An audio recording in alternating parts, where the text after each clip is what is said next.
চাঁপাইনবাবগঞ্জের কিরণগঞ্জ সীমান্তে no man's land এলাকায় ভারত ও বাংলাদেশের নাগরিকদের মধ্যে তুমুল সংঘর্ষ হয়েছে। গাছ কাটা নিয়ে উত্তেজনার এক পর্যায়ে সংঘর্ষের ঘটনা ঘটে। ভারত সীমান্তের নাগরিকরা উত্তেজিত হয়ে বাংলাদেশের বাসিন্দাদের লক্ষ্য করে হাতবোমা নিক্ষেপ করে। অন্যদিকে বাংলাদেশের সীমান্তবাসীরা লাঠিসোঁটা ও হাঁসুয়া নিয়ে সীমান্ত অবস্থান নেয়। এ সময় কয়েকজন ভারতীয় নাগরিককে উদম কেলানি দিয়েছে বাংলাদেশিরা। সব মিলে চাঁপাইনবাবগঞ্জ সীমান্তে কি ঘটছে চলুন বিস্তারিত জেনে নেওয়া যাক। ভারতের সুখদেবপুর আর বাংলাদেশের চাঁপাইনবাবগঞ্জের কিরণগঞ্জ সীমান্তে নতুন করে উত্তেজনা শুরু হয়েছে। সীমান্ত টপকে বাংলাদেশের ভূখণ্ডে ঢুকে পড়ে কয়েকজন ভারতীয় নাগরিক। সেই নিয়ে উত্তেজনা ছড়ায় এলাকায়। তাদের ধাওয়া করে বাংলাদেশের সীমান্তরক্ষী বাহিনী বিজিবি। স্থানীয় মানুষজনও ছুটে আসেন। বিজিবির তাড়া খেয়ে পালিয়ে যায় ভারতীয় অনুপ্রবেশকারীরা। এরপর ভারতীয়রা জড়ো হয়। এক পর্যায়ে ভারতীয় সন্ত্রাসীরা বাংলাদেশে হাতবোমা ছুড়ে মারে। এতে আহত হয়েছেন 2 বাংলাদেশি। তারা হলেন বিনোদপুর ইউনিয়নের ঘণ্টলা বিশ্বনাথপুর গ্রামের জিয়ারুল ইসলামের ছেলে রনি ও কারিগঞ্জ গ্রামের সেরাজুল ইসলামের ছেলে ফারুক। এর পরপরই উত্তেজনা প্রায় 10 কিলোমিটার পর্যন্ত ছড়িয়ে পড়ে। এদিকে বাংলাদেশেও উত্তেজনা বাড়তে থাকে। এক পর্যায়ে বাংলাদেশিরা 2 ভারতীয়কে ধরে এনে চরম পিটিয়েছে। শনিবার বেলা 12টার দিকে এ ঘটনা শুরু হয়। সন্ধ্যা 7টায় এই ভিডিও বানানোর সময়ও উত্তেজনা চলছিল। 2 দেশের সীমান্তরক্ষী বাহিনী পরিস্থিতি নিয়ন্ত্রণের চেষ্টা করলেও এখন পর্যন্ত পরিস্থিতি নিয়ন্ত্রণে আসেনি। যদিও বাংলাদেশের পক্ষ থেকে জানানো হয়েছে পরিস্থিতি নিয়ন্ত্রণে এসেছে। কিরণগঞ্জ সীমান্ত থেকে এ উত্তেজনা শুরু হয়, যা পরে ছড়িয়ে পড়ে আলোচিত সেই চৌকা সীমান্ত এলাকা পর্যন্ত। ওই সীমান্তের 10 কিলোমিটার এলাকা পর্যন্ত উত্তেজনা ছড়িয়ে পড়েছে। স্থানীয়দের অভিযোগ, চৌকা সীমান্ত এলাকায় বাংলাদেশি ভূখণ্ডে প্রবেশ করে অন্তত 30টি আমগাছ ও শতাধিক বড়ই গাছ কেটে ফেলেছে ভারতীয় জনগণ।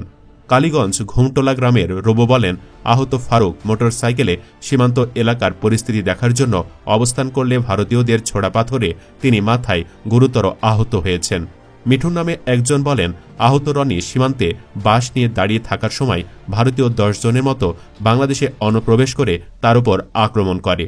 এতে তিনি আহত হন। বিনোদপুর ইউনিয়নের কিরণগঞ্জ সীমান্তের স্থানীয় বাসিন্দা আব্দুর রহমান মোবাইল ফোনে আমাদেরকে বলেন, সকালে বিএসএফ সীমান্তে এসে বাংলাদেশের নাগরিকদের আমের গাছ কাটা শুরু করে। পরে বাংলাদেশিরা গিয়ে প্রতিবাদ জানায়। এরপর ভারতের কয়েকশো লোকজন হাতে দেশীয় অস্ত্র নিয়ে এসে ধাওয়া করে। শুরু হয় ইট পাটকেল নিক্ষেপ। মাঝে মাঝে বিএসএফ কাঁদানে গ্যাস ও ককটেল ছুড়ে মারতেছে আমাদের দিকে। চৌকা সীমান্ত এলাকার বিনোদপুর ইউনিয়নের 9 নম্বর ওয়ার্ডের ইউপি সদস্য মোহাম্মদ বাদশাহ মোবাইল ফোনে বলেন, ভারতীয় নাগরিকেরা বাংলাদেশে ঢুকে আমাদের ধাওয়া দিয়েছিল। তাদের হাতে লাঠিসহ দেশীয় অস্ত্র ছিল। পরে আমরাও ধাওয়া দিয়েছি। তখন বিএসএফ আমাদের দিকে ককটেল ও টিয়ারশেল নিক্ষেপ করে। আমি যখন ওখানে ছিলাম তখন 9টা টিয়ারশেল মেরেছিল। 59 বিজিবি ব্যাটালিয়নের উপ অধিনায়ক ইমরুল কায়েস ঘটনাস্থলে অবস্থান করছেন। তিনি পরিস্থিতি নিয়ন্ত্রণের চেষ্টা করছেন। এ ঘটনায় তলব করা হয়েছে অতিরিক্ত ফোর্স। অপরদিকে ভারতীয় সীমান্তে অতিরিক্ত বিএসএফের অবস্থান লক্ষ্য করা গেছে। এদিকে বাংলাদেশে ঢুকে বিজিবি আর ভারতীয়দের তাণ্ডবে খেপেছে গোটা দেশ। অনেকে বলছেন, ভারত যে কোনো মুহূর্তে আক্রমণ করতে পারে বাংলাদেশে। সমস্ত বাংলাদেশিরা রুখে দাঁড়ান। ঘুরে দাঁড়াবে বাংলাদেশ। ভারতের কাছে মাথা নত নয়, মাথা উঁচু করে বাঁচতে শিখুন। জিতে যাবে বাংলাদেশিরা। সামাজিক যোগাযোগ মাধ্যমে ছড়িয়ে পড়া ভিডিওতে দেখা যায় ভারতীয়দের তুলনায় বাংলাদেশিরা সংখ্যায় কম। এ নিয়ে একজন বলছেন, বাপরে, এ গ্রামের মানুষ তো মারাত্মক সাহসী।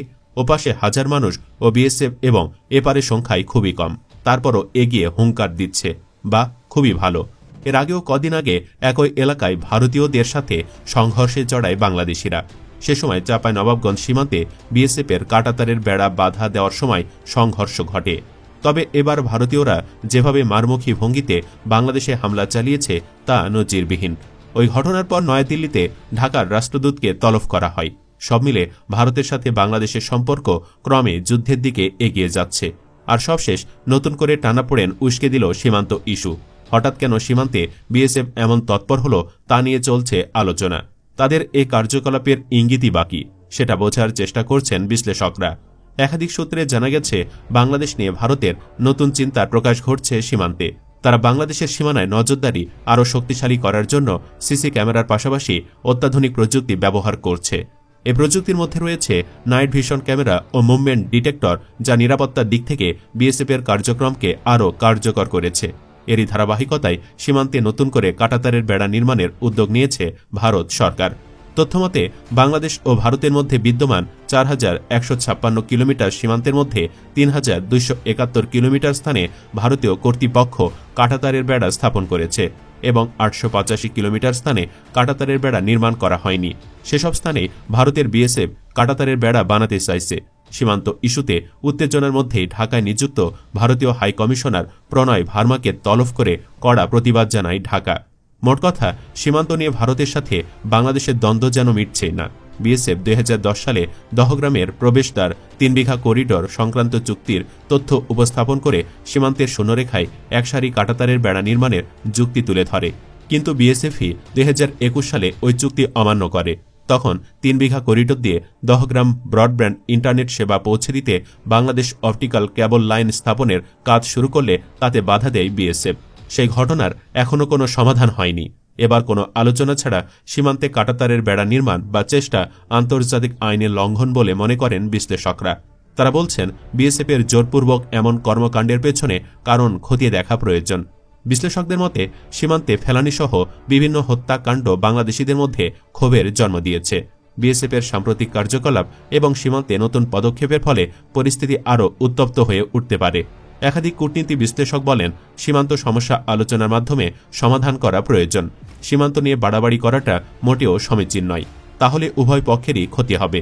এমন পরিস্থিতিতে স্বরাষ্ট্র উপদেষ্টা লেফটেন্যান্ট জেনারেল মোহাম্মদ জাহাঙ্গীর আলম চৌধুরী রোববার এক ব্রিফিংয়ে বলেন, বিগত সরকারের সময়ে সীমান্তে বেড়া দেওয়া নিয়ে যেসব অসম সমঝোতা চুক্তি হয়েছে সেগুলো বাতিলের বিষয়ে পত্র দেওয়ার সিদ্ধান্ত হয়েছে।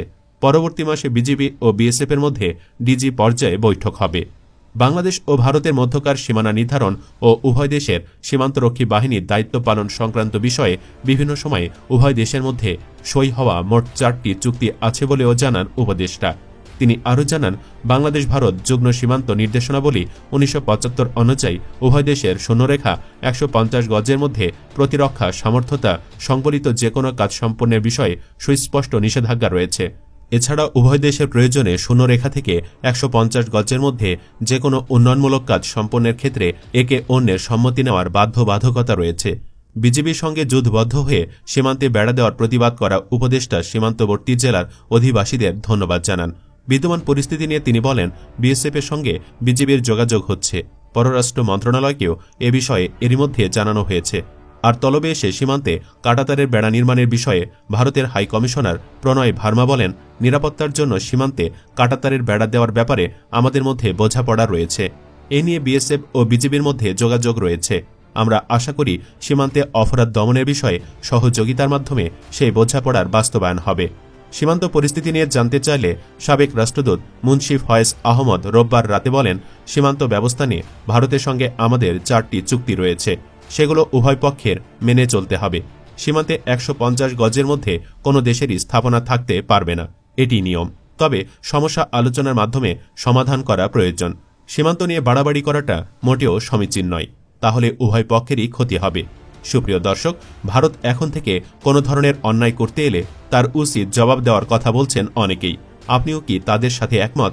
আপনার মতামত জানিয়ে দিন কমেন্ট করে। ধন্যবাদ।